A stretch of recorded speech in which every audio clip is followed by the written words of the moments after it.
Perkenalkan, nama saya Kusdewi Pangimbunga dengan NIM 859458348, Prodi PGSD Universitas Terbuka Makassar. Dengan presentasi saya kali ini, saya akan menjelaskan menurut pendapat saya mengenai soal yang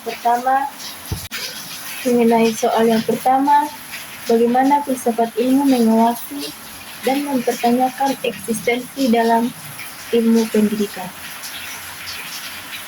Filsafat ilmu berperan sebagai landasan kajian dalam ilmu pendidikan, mengkaji 3 aspek, yaitu ontologi, mempertanyakan apa hakikat pendidikan itu, objek yang perlu dipelajari, dan serta realitas dalam dunia pendidikan. Epistemologi, yaitu mengkaji bagaimana pengetahuan pendidikan diperoleh, metode yang digunakan, serta kebenaran ilmiah. Aksiologi, menilai manfaat dan nilai-nilai terkandung dalam pendidikan seperti etika, moral, dan tujuan pendidikan itu sendiri.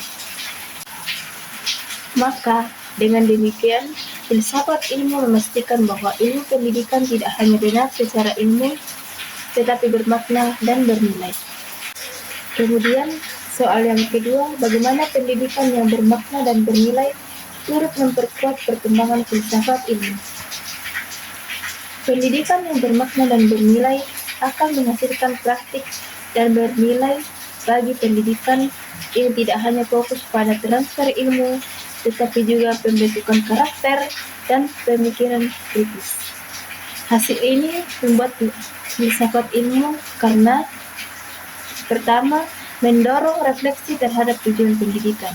Yang kedua, mengembangkan pemikiran kritis terhadap teori dan praktik pendidikan. Ketiga, menjadikan pendidikan sebagai sarana pembentukan manusia yang utuh atau intelektual dan moral, sehingga pendidikan menjadi ruang aktualisasi dari konsep-konsep filsafat ilmu. Soal yang ketiga, mengapa filsafat ilmu disebut sebagai pisau analisis, ontologi, epistemologi, dan aksiologi, pembeda persoalan pendidikan. Filsafat ilmu disebut sebagai pisau analisis karena digunakan untuk mengkaji masalah pendidikan secara mendalam melalui 3 pendekatan, yaitu ontologi. Ontologi menganalisis hakikat masalah, misalnya arti dari belajar itu apa. Kemudian epistemologi, yaitu mengkaji cara memperoleh solusi. Contoh, metode pembelajaran yang tepat itu bagaimana solusinya. Kemudian aksiologi, yaitu menilai dampak dan nilai dari solusi tersebut. Contoh, apa belajar bermanfaat. Soal yang keempat, contoh konkret penerapan filsafat ilmu dalam praktik pendidikan. Bisa kita lihat dari contoh penerapannya. Yang pertama, kebijakan kurikulum, yaitu menyusun kurikulum pertimbangan nilai atau aksiologi.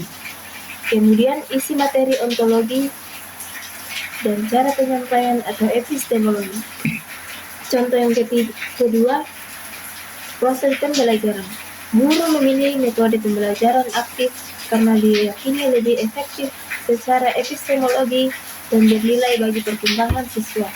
Kemudian contoh yang ketiga, penilaian pendidikan.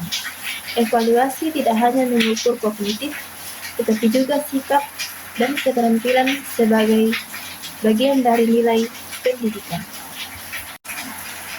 Jadi, kesimpulan dari filsafat ilmu yaitu memiliki peran penting dalam pendidikan sebagai dasar berpikir kritis, alat analisis, serta penentu arah dan nilai pendidikan agar lebih bermakna, ilmiah, dan bermanfaat bagi kehidupan di dunia. Demikianlah hasil presentasi saya. Terima kasih.